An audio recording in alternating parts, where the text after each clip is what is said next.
Deixa eu te perguntar uma coisa. Você gostaria de viver de YouTube? Fazer seu próprio horário, trabalhar de onde você quiser e principalmente gerar muita receita? Pois é, hoje é a sua chance.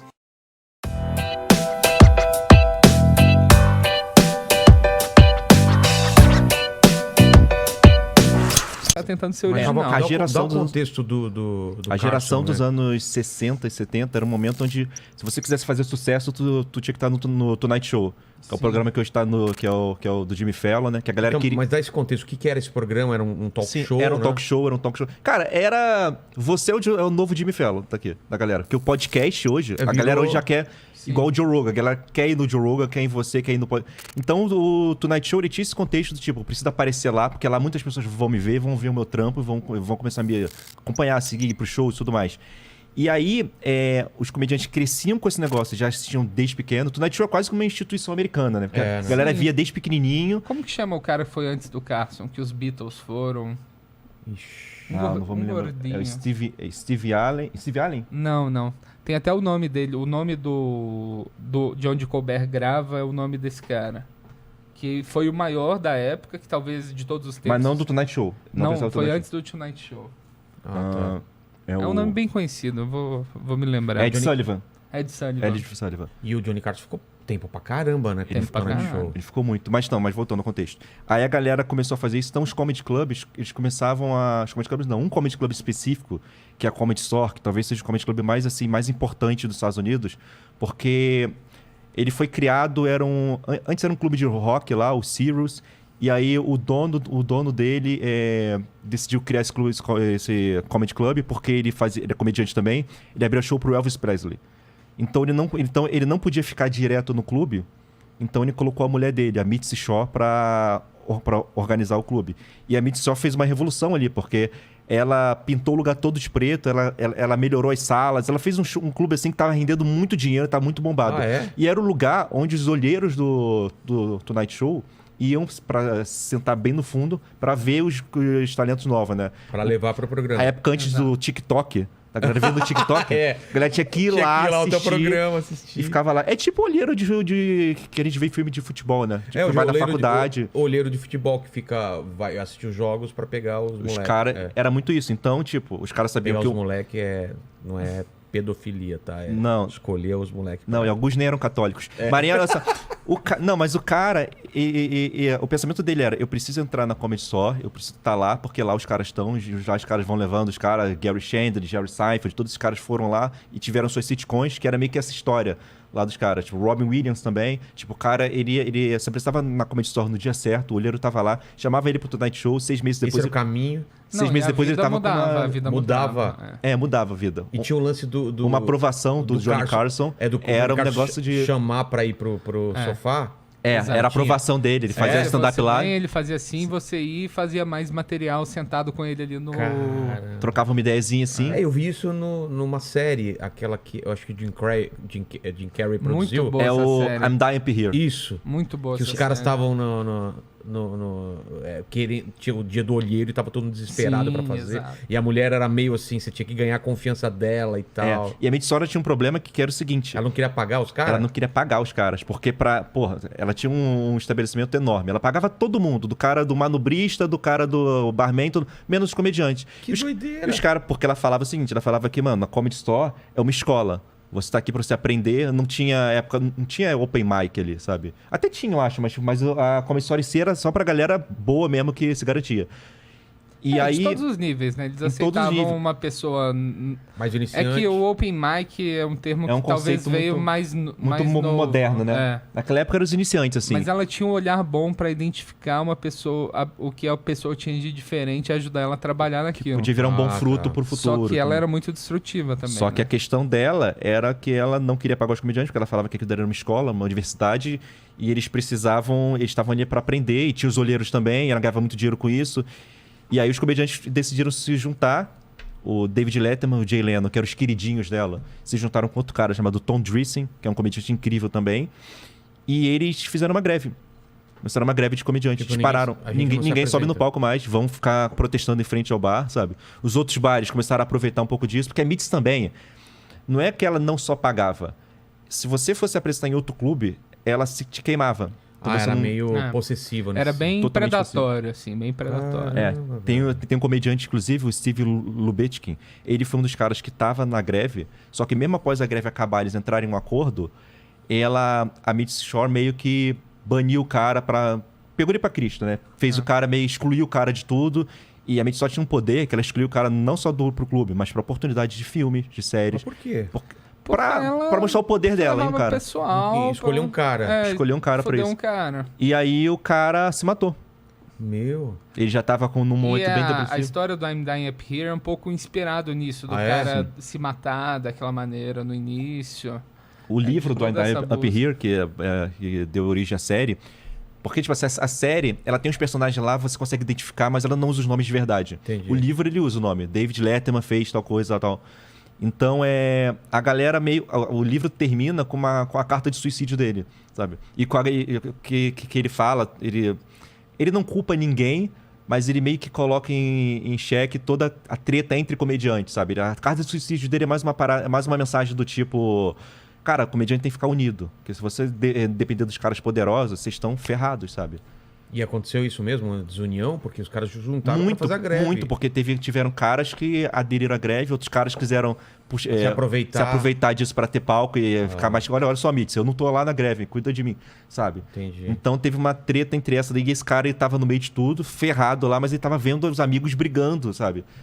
Então é uma questão muito de... É uma questão até parecida com o que o Dave Chappelle falou recentemente, uns 3 anos atrás, no prêmio Mark Twain dele, que ele fala, velho...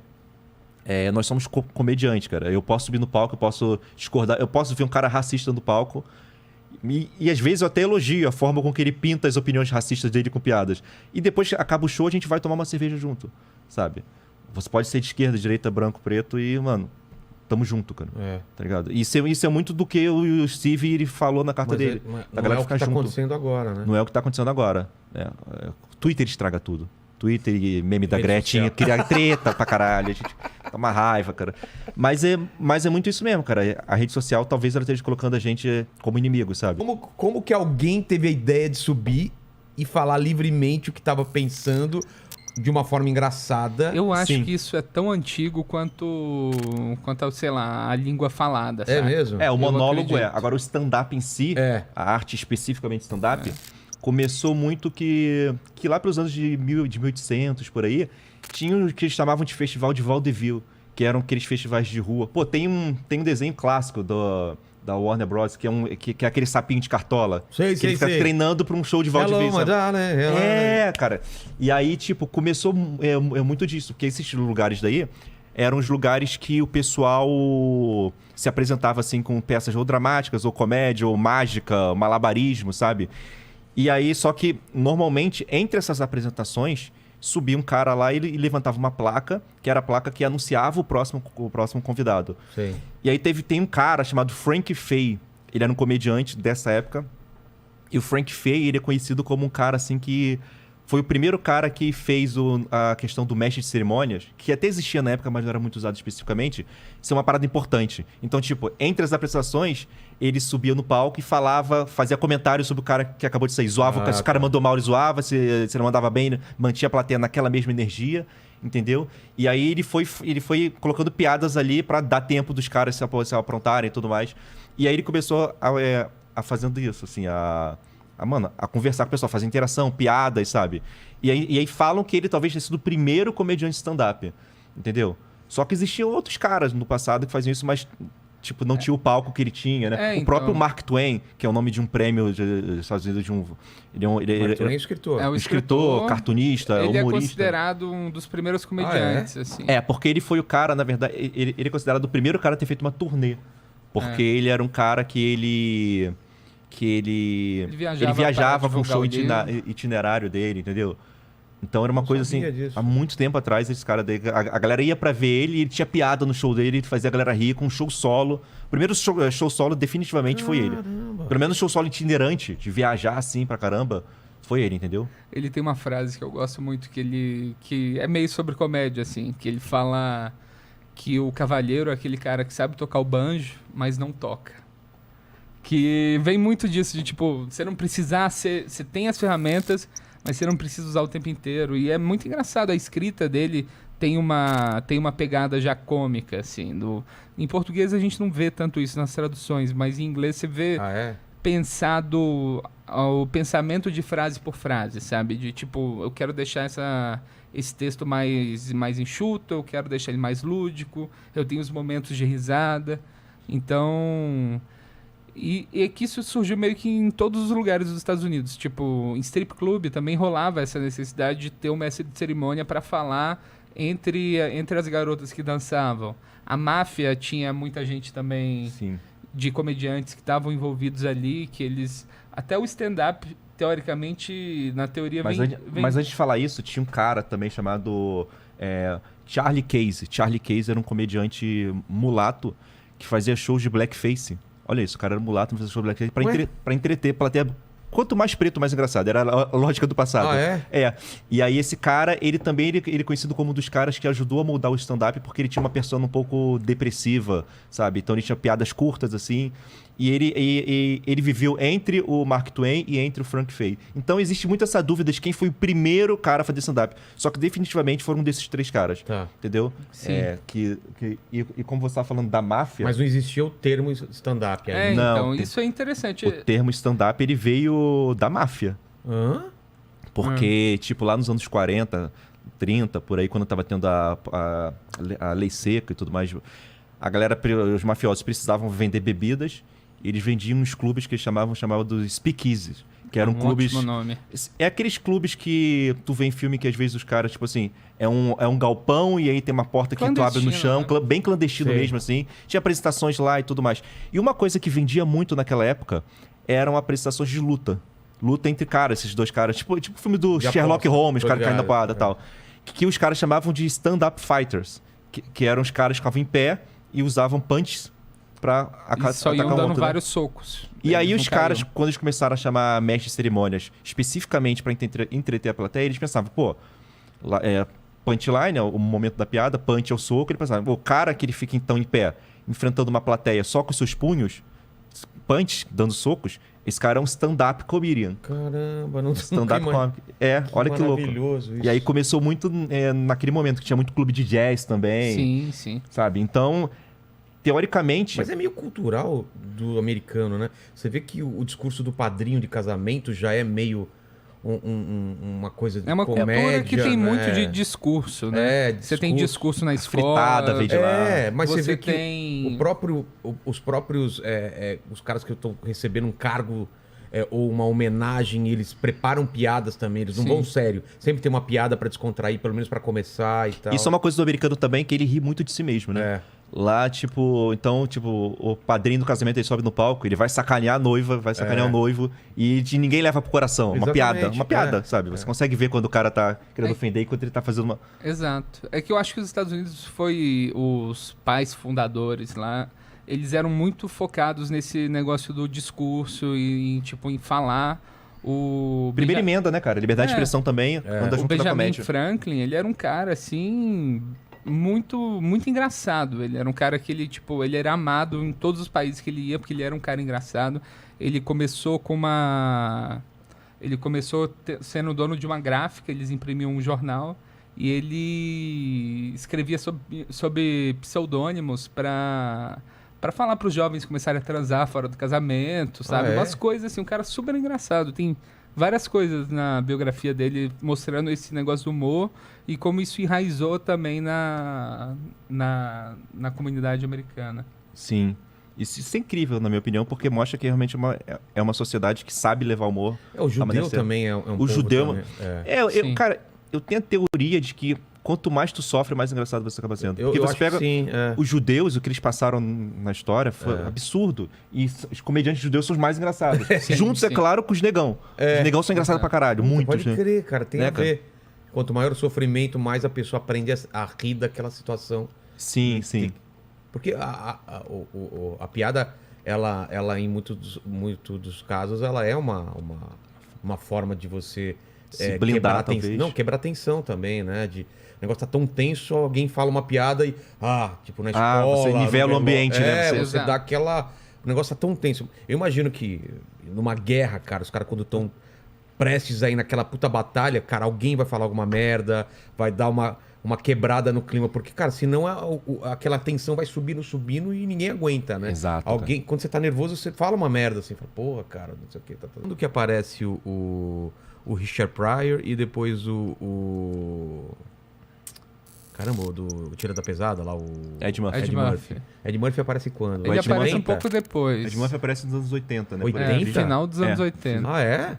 E o Ed Murphy, ele era meio como que... É que ele era menino... Prodígio? Ele era meio no nosso Whindersson, É sabe? mesmo? Preto, mas no nosso Whindersson. Mas como que ele começa? Ele começa no Cara, stand-up mesmo? eu acho começa no que stand-up. ele começou a fazer stand-up com 13 anos, com 20, com 18 ele já tava lotando estádio. Mas aí, mas deixa eu falar pro Havok, então, essa história da comédia preta do stand-up. Sim. Quem é o primeiro cara de destaque? É o Pryor? É o Bill? É que tem duas diferenças nisso. Tem o primeiro cara de destaque negro, que já tinham caras como o Red Fox, já tinham caras como o Richard Pryor. Só que esses caras... Richard Pryor é anos 70? Ou 60? Ele já tava no auge. 70... Junto com a Comedy Story, o Richard Pryor cresceu junto com, mais ou Pryor, menos na mesma época do Carlin, Robin eram os caras Williams. que estavam numa... Ah, é? Na mesma época? É. Tá. Só que o Richard Pryor, ele não necessariamente ele falava com a galera preta diretamente. Ah, não? Ele falava com eles, ele falava de racismo pra caralho e tudo mais. Só que a imagem dele era um cara velho, fumando cigarro e falando sobre coisas. A galera jovem não necessariamente se identificava com ele. O Ed Murphy ele foi o primeiro cara negro que realmente ele estourou sendo um moleque preto. O Paul Mooney fez antes do Pryor? Eu acho que sim, né? Fez um pouco depois. E aí o Ed Murphy, ele cresceu com os jovens, com o público jovem, usando as gírias da quebrada e tudo mais. É porque é muito uma questão... Porque é claro que é branco e preto, mas, por exemplo, o Ventura, aqui no Brasil, ele é muito conhecido não por ser o primeiro cara a fazer comédia pra pobre, mas ele fez a galera da quebrada realmente se identificar com as gírias que ele falava lá, com o jeito de falar pros caras pensarem, cara, é um de nós ali. Existe Entendi. um de nós Então, ali, né? o Ed Murphy era O Ed Murphy era isso pra comunidade negra. Tanto é que quando o Ed Murphy ele surgiu e bombou, logo em seguida começaram a vir outros caras incríveis seguindo o espaço dele. Uma vez o Ed Murphy tava num clube, fazendo, tipo assim, tava tendo uma noite aleatória lá, e aí o Ed Murphy ele chegou e só viu branco assim na plateia e tal, de boa, normal. Aí ele viu um garoto preto que tava empilhando cadeiras, tá ligado? E aí ele virou pra esse garoto e falou, ei, que horas sobe no palco? Aí o moleque falou, cara, eu não tô no palco hoje, sabe? Ele chamou o dono do clube, bota ele como próximo. Ele subiu no palco, e aí foi a primeira vez que o Chris Rock fez um show pro Ed Murphy, molecão, e o Ed Murphy apadrinhou ele, começou a levar ele pra viagem, pra show... Cuidou mesmo da carreira do tipo, o Ed Murphy, provavelmente, assim, ele foi mais importante do que muito desses comediantes que a gente falou, porque, tipo, ele com, sei lá, 19 anos, 18 anos, ele fez sucesso, bombou. Fazendo arenas com 19 anos, só Arena. pode beber com 21, imagina. Tô lutando uma arena sempre. Aí ele foi pro SNL, ele foi o único elenco do SNL a ter um programa só dele, de toda a história. Ah, ele tinha um programa dele? Não, um especial dele, especial. tipo um SNL que foi só do Ed Murphy Show. Tá.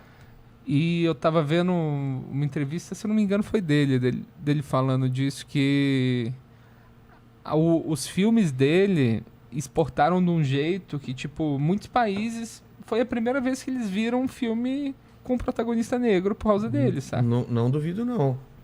Porque explodiu de Lembrei um onde jeito. eu vi, foi no Filmes que... É um documentário da Netflix muito legal, que fala sobre filmes clássicos, como Sei. foi difícil de produzir. E esse fala sobre o Príncipe em Nova York. Ah, eu vi Movies essa série. That Made Us. Eu vi isso aí. Super legal, cara. E aí nisso surgiu também o Dave Chappelle, surgiu todos esses caras aí. E aí começou a O vir... Chapéu também novinho começou. Novinho 14 também. anos. 14 anos. O Chapéu começou com 14, 15 anos mesmo. E aí começou a vir esse movimento da galera preta, que era bem da quebrada mesmo, começou a fazer show. Começou a surgir, na verdade, uma cena de comédia paralela às cenas sempre. Porque os programas como o Tonight Show e tudo mais, eles chamavam negros sim, mas quando o negro se adequava a falar para o público branco, que era majoritariamente os Estados Unidos, o público que a gente Texto queria ver. limpo. Exatamente. Então a galera da quebrada, eles não tinham essa oportunidade. A galera preta da quebrada. E aí foi quando eles começaram a, mano, se não tem uma porta, vamos fazer uma porta, tá ligado? E aí eles fizeram lá o Def Comedy Jam, que era um programa bem da quebrada. Mano, se você vê o Def Comedy Jam, hoje você fala, mano, isso é surreal. Tipo assim, o cara tá no palco, ele conta uma piada, a galera pula, grita, faz barulho mesmo, começa uma música, o cara começa a dançar. É outro rolê, cara. E aí foi um programa que foi um grande de um sucesso, que deu margens para outros programas com pretos assim. O We Live in Color, que é dos irmãos Wayans lá, saiu também. E tem uma coisa interessante disso, é que, tipo, os Estados Unidos, junto com essa cultura de diálogo, de discurso, eles têm essa cultura do show de talentos. Então, tipo, além da cena ter aparecido... Eles até chamavam de salas urbanas, que eram as salas que iam comediantes negros, plateia negra. E eles tinham o Apollo, que é o teatro lá, que é famoso por isso, que toda semana eles tinham um programa lá que era tipo ao vivo do Apollo, que ia a gente cantando e a gente contando piada. E era conhecido por ser uma plateia difícil.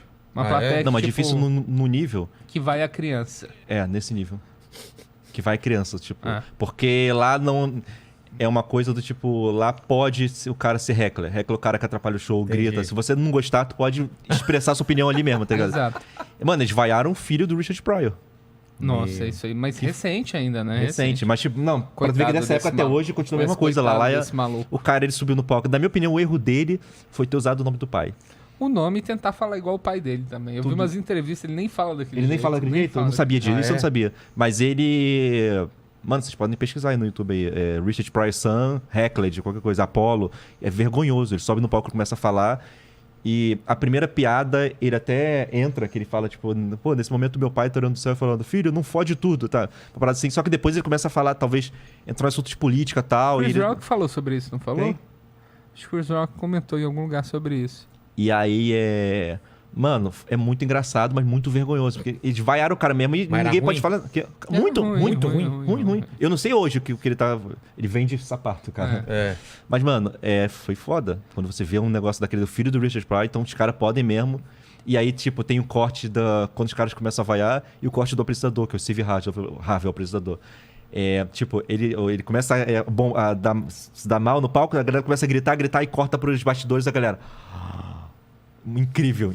Esse vídeo é incrível. Tu nunca viu, não? Não. Depois Cara, eu vou te tem um mandar. vídeo que eu gosto muito, que mostra bem essa época, que é um vídeo do Bernie Mac. Que, tipo, ele tá num show desse, tá todo mundo mandando mal, a plateia tá vaiando todo comediante que entra. E ele entra assim e fala assim: eu não tenho medo de vocês, seus filhos da puta. E a galera começa a rir. E ri dele de tudo. Aí ele vai lá, conta piada, aí o DJ toca, ele faz uma dancinha. Aí ele... Por isso eu disse, eu não tenho medo de vocês, seus filhos da puta. É demais, Era uma cara. vibe muito agressiva. Porque talvez Só que seja criou muitos comediantes bons por causa disso. Por que, né? cara... Aí tu me pergunta, por que então... A gente tinha falado disso no começo da entrevista, sobre judeus e negros, né? Eu vou responder pelos negros porque tem local de fala. Por que então que tem tanto comediante negro bom nos Estados Unidos? Os negão arrebenta pra caralho. Porque os negão não podiam fazer as noites pra comédia. Pronto. Então eles faziam essas noites. Então você mandando bem numa noite dessa, tu manda bem em qualquer lugar. Exato. O cara podia te vaiar. Então eles tinham... exatamente. E você ter a maior vergonha da sua vida. Sim. Exato. Tipo, quando aqui você... no Brasil não tem isso, né, cara? Não tem. Ser num lugar que a galera vaiar. Que pode vaiar. Tipo, tem segurança ali, vai a mais. Sabe? Então, velho, isso daí moldou os caras num nervo, uma força, sabe? O que e pode... o Def Comedy Jam meio que escancarou isso, né? Então, mais gente quis fazer stand-up. Por isso é importante a mídia dar um holofote pra novos talentos, saca? Sim. E eu acho que isso que no Brasil não tem tanto. Então, o comediante, ele aparece quando ele vai construindo público. No Brasil... Acontece alguma coisa, mas nunca é, tipo, a Globo que puxa, ou uma coisa assim. No Brasil, igual o negócio que a gente falou sobre a premissa e o punch, que é invertido. No Brasil, eu sinto que o cara, ele tem que crescer por ele mesmo até ele poder encontrar um agente. Lá, o agente acha o cara e faz o cara crescer, entendeu? Exato. É inverso. Tu tem que ter tá bombando no TikTok, tem um Twitter bombado, um Instagram forte, pra um cara virar, pô, vou te agenciar, mano. Aí é fácil, né? Exato. Lá o cara constrói a carreira do cara, né? Exato.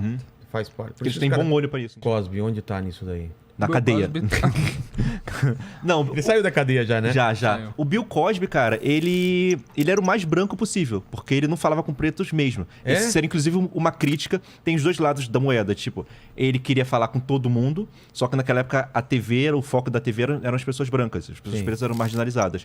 Então ele não falava com essas pessoas marginalizadas, entendeu? Então, nas séries dele, o pessoal até brinca, mano, isso é uma ficção científica, porque nessa série não existe racismo com preto. Tu tá realmente pegando esse carro indo na rua tranquilão, sabe? É, porque Era era uma assim. E aí, os pretos nunca se identificaram muito com o Cosby. As piadas dele eram boas e tudo mais.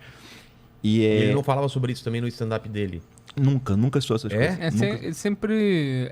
E muito pelo contrário. Família, E muito pelo contrário. relacionamento. E muito pelo muito contrário. clean. Ele É que a abusava comédia- de negros. É. Porque ele falava que a culpa do racismo eram dos negros. Ele tinha Como muito assim? esse discurso do tipo... porra, claro que vocês vão sofrer racismo. Olha as roupas que vocês andam na rua. Sabe? Ele foi em uma palestra uma vez, uma palestra sobre representatividade, coisas negras e tudo mais. E aí ele falou várias coisas assim que atacaram diretamente a comunidade negra por coisas que eles não... que tava além do poder deles, entendeu? Porra, se vocês não falassem assim, os brancos talvez te aceitassem. Cara, umas paradas muito pesadas.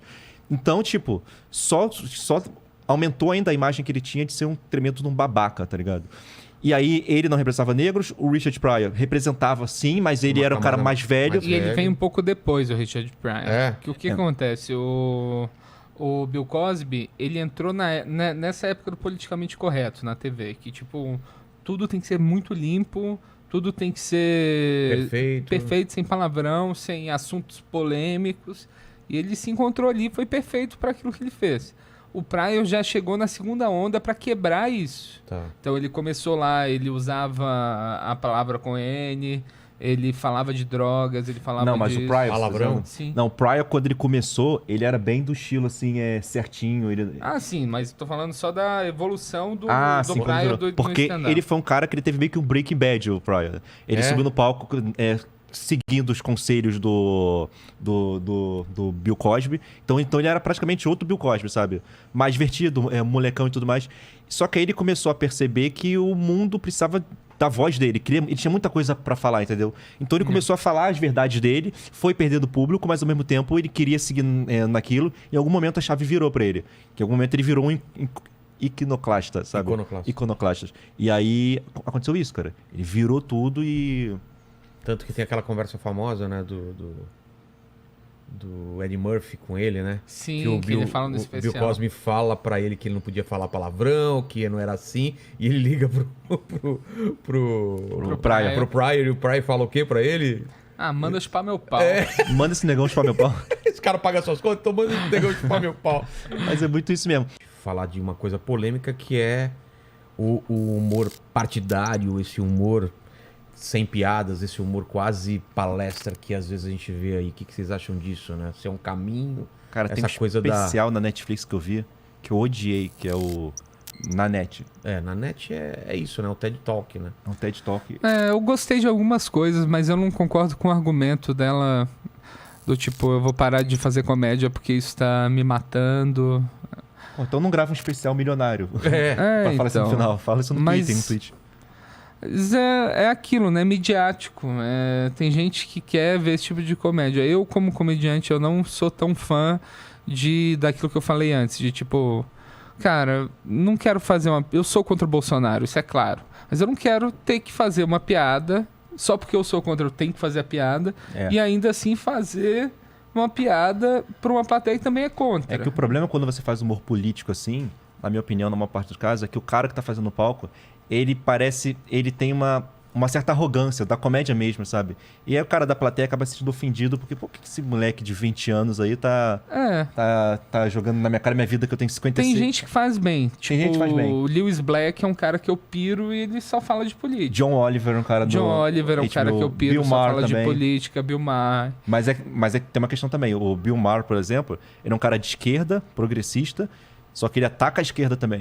Porque ele é questionador. Ele é questionador, sabe? E- Quando fica só de um... Então, eu não sei nem se conta como humor partidário, porque ele tá realmente falando as opiniões dele, a opinião dele é aquela, só que quando tem que bater na esquerda, ele bate na esquerda. É Ele- isso que eu acho legal. Exato, Isso é bacana. exato. Eu acho que você precisa tomar muito cuidado para não se achar muito foda.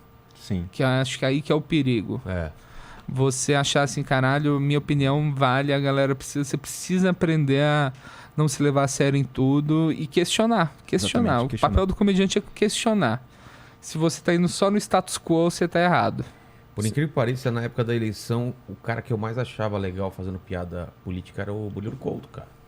Ele se colocava numa posição de vou zoar tudo e não tô nem aí, cara. Sim. É muito engraçado. legal isso, É cara. legal. Você não sabia o que ele ia falar, porque ele não era um cara que você fala, não, esse cara é progressista, esse cara, ele tem... Não, cara, ele queria ver Você o fica em circo dúvida, pegar né? fogo, né, cara? É. Era muito legal.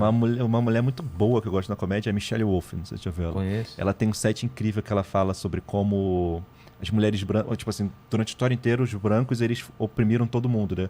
Só que as mulheres brancas, meio que elas não fizeram nada pra confrontar isso. Então ela fala meio que, tipo assim, que a lógica dela é que as mulheres brancas agora querem jogar o homem branco no fundo do ônibus, mas elas tratam como se não tivesse feito nada. Mas eu não fiz nada, ela. Exatamente, é isso. Esse é o problema, tá ligado? É muito bom essa lógica dela disso, cara. Em 60 e pouco, a gente já tinha umas figuras de stand-up grande. comediante grande. Que eram os caras que vinham daquela primeira leva do stand-up como a gente conhece hoje.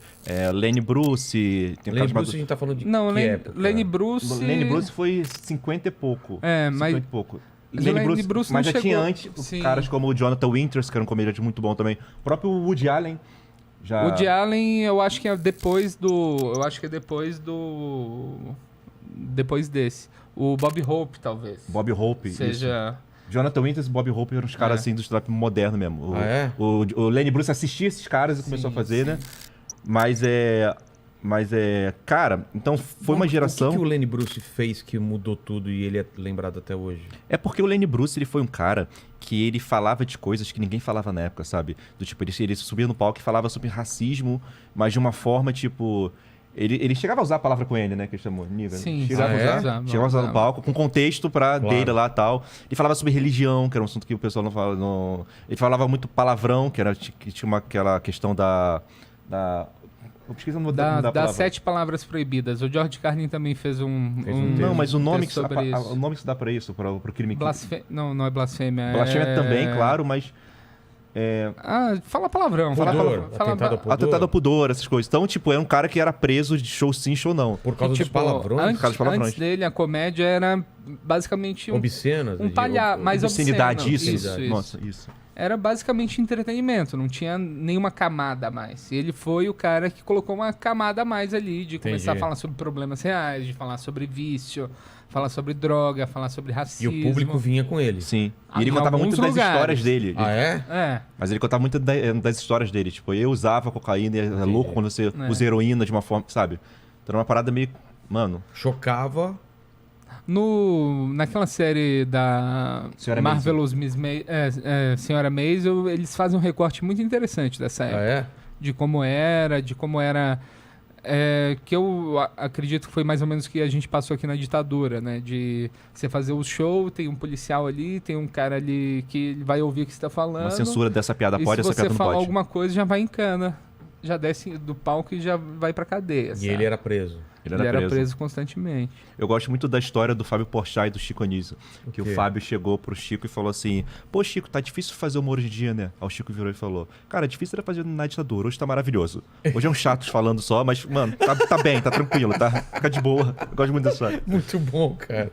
O foda era o policial que podia te prender. Dá um cacete, uma porrada. Aquele teatro Ruth Escobar, eu não sei se isso é uma lenda, mas já me falaram que ele tem em uma das salas tem uma fuga que você sai ali pra fugir da ditadura. Você ia pra onde?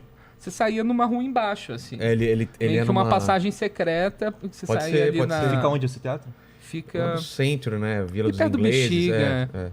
Pô, às vezes era mais seguro dentro do teatro mesmo.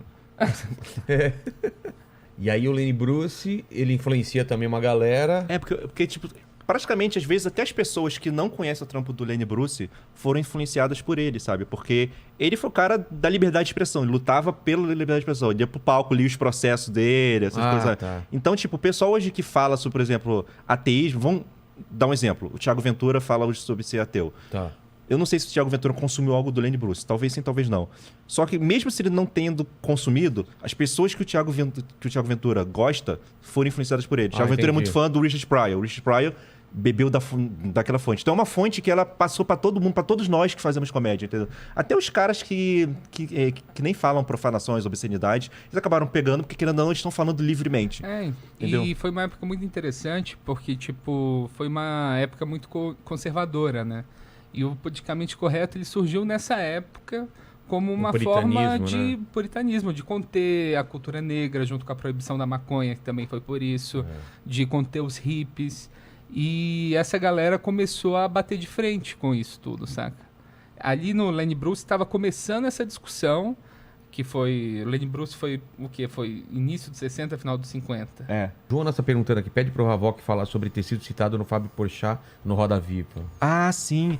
Porque o Porchat, ele tava procurando roteiristas negros para ele ter outra visão sobre as coisas que ele estava escrevendo. E aí a gente tava com um projeto meio secreto, que eu não posso falar, mas ele falou no Roda Vida lá que ele queria fazer um stand-up de um branco para brancos, para falar sobre racismo. Como que a gente pode transcrever isso de uma forma que um branco entenda, que duas pessoas brancas que não vivem aquilo, mas podem falar sobre aquele assunto, entendeu? De uma forma engraçada e tudo mais. Então ele igual o negócio do Meirelles, a gente só ficou conversando, eu não fui o roteirista dele, entendeu? A gente só sentou, trocou uma ideia, a gente fez umas calls, batendo papo, ele vê a minha visão, ele vê... Ele te pagou? Claro. Ah, tá. Senão eu já ia falar... Quanto? Quanto? Eu ia falar isso. Ele escravizou um preto. Eu já ia falar que já ia botar... Por essa camisa aqui pagou pouco, né? Mas foi basicamente isso, cara. Foi mais uma questão de trocar ideia. Mas mesmo. não rolou esse texto ou essa... Não, ele não foi pra frente ainda. Pra frente, vai acabar sendo. Agora um dos 1000 projetos de Fábio Porchat. Essa polêmica recente do Chapéu, do último especial dele. Sim. Os caras quererem ter uma petição pra tirar o especial dele. Eu acho um erro. Próprio dentro da Netflix. A Nanette também entrou nessa. Acho que o Chapéu até criticou ela de volta, né? Falou alguma coisa dele. Isso eu não tô. E o Chapéu falou, cara, Nanette não é engraçado. Ele mandou uma carta e no final falou, observação, Nanette não é engraçado. Cara, eu acho uma porcaria, porque é aquele negócio, cara. Você tá... Eu acho que as pessoas que estão criticando o Chapéu, de verdade, elas não entenderam a mensagem dele. A mensagem do Chapéu nesse especial não é contra as pessoas trans. Não. É basicamente contra o poder branco que decide o que é a pauta do momento. As pessoas trans só estão sendo a pauta de agora porque o homem branco quer isso. Ele deixa bem claro isso uma parte do show, que ele fala um negócio do tipo, que quando ele... Não me lembro se ele tretou com alguma pessoa trans ou não, mas ele virou e falou assim, numa boate que ele conta a história, e aí ele fala que, tipo, que quando a treta apertou, a pessoa trans, ela virou e chamou a polícia. Um negro nunca faria isso. Então ele fala, até quando as pessoas trans estão nesse momento, elas se lembram que são brancas. Então eles ligam. E obviamente ele tá falando de pessoas trans, é um nicho específico de pessoas que aconteceu com ele. Exato. E de que, sabe... Todo mundo pode ser um filho da puta. Exato. E ele fala muito sobre bater pra baixo, né? Que fala assim, não pode bater pra baixo. Fala assim, como assim? Se eu considero as pessoas iguais, por que eu tô batendo pra baixo? A mensagem dele é uma mensagem até que amorosa, né? Ele fala, não tem problema... Ele falou várias vezes, não tem problema com o trânsito. O meu problema é com essa situação específica da sociedade que a gente vive agora. E a culpa não é de vocês, eu tô falando, a culpa é do homem branco, sabe? Ele não tá atacando. Mas aí, aquele negócio, confunde o tema com o alvo da piada. Porque tem trans na... comédia na premissa, obviamente é contra trans. Não é, gente. Se fosse uma parada realmente diminuindo, eu ia achar que você é contra, mano. Porque o problema é as pessoas chegarem no argumento do tipo, esse assunto é proibido. Que é o que tá acontecendo. Sim. Mas não, ele vai... Ele chega a falar sobre gênero, assim, pesado. Sim, ele dá opiniões. Fala. E fala, inclusive, do pessoal depois tentando cancelar um negro e falando, porra, peraí, agora... A gente... Quanto tempo vocês ficaram escravos, assim? Tipo, como assim? Vocês estão tentando tirar o trabalho, tirar o alimento da boca de um cara aqui? Não, teve uma vez que eu vi um post que eu achei absurdo, assim, que era as palavras que a gente tem que parar de usar porque elas são referentes, são palavras racistas. Tem lá, nas coxas... Denegrir. Denegrir, não sei o quê. Só palavras relacionadas a negros e gordice. Como que o cara tenta me colocar gordice como se fosse... Cara, exato, o gordo não foi escravo, cara. Nunca seria escravo. Como vocês iam levar os pedregulhos lá na fazenda? Não ia. Se dependesse dos gordos, cara. Qualquer coisa. Então, e a galera tá tipo... Todo mundo vive uma batalha, né? Todo mundo... o momento difícil da pessoa, você não fica assim, nossa, minha vida tá uma merda. Ah, mas as crianças na África, estou me sentindo melhor. Tenho que me sentir melhor. Não é assim, mano, se tu todo toma um mundo tiro vive. de uma metralhadora ou de uma pistola, é um tiro. O buraco, a bala entrou e saiu, sabe? Exato. Mas em que momento que a gente deixou de ter essa casca grossa, cara, de não aguentar mais uma ofensa, de não aguentar um mundo que não foi feito pra gente, cara? O mundo é totalmente Eu acho que- agressivo pra gente. Agressivo. Só que de repente a gente tá acostumado com ar-condicionado, com celular, com aplicativo e tudo parece que tudo é feito, tem que agradar a gente, nada pode desagradar. O Chris Ele Rock- falou tal coisa que eu não gostei. O Chris Rock tem aquela piada dele que ele fala que ele foi no colégio aí ele foi no colégio para levar a filha dele para um colégio novo. E aí a diretora tava fazendo uma palestra sobre como é proibido o bullying. Ele falou que ele não colocou a filha no colégio. Falava, os bullies, os valentões, eles fazem metade do trabalho de ensinar, tá ligado? Você precisa passar por babacas na vida pra você crescer, mano. A vida é isso. E eu acho que a galera tá atrás, tá buscando, tá lutando pelos direitos, que é muito legal, causas sociais e tudo mais. Sim. Negros, mulheres, gays, trans, enfim. Mas com a mídia social, a sua opinião... Certas pessoas querem que elas ficam competindo sobre qual opinião é maior do que a outra. Então vira um concurso de popularidade, que deveria ser uma luta por direitos, tá ligado? Exato. Dificilmente pessoas que você vê lacrando no Twitter realmente fazem uma doação, vão fazer um serviço comunitário, vão ajudar pessoas mesmo, sabe? Sim. Até conversar às vezes. Às vezes você tem você contra alguém que tá pra baixo, poxa... Você via, pô, e aí, cara, o que aconteceu, cara? Vamos conversar, aconteceu isso comigo. Tu não quer esse diálogo. Não, Tu quer mas postar lá no Não, mural já do levantei uma hashtag, pô, já fiz minha parte. Já fiz minha parte. A próxima bondade é no dia 15. Sabe?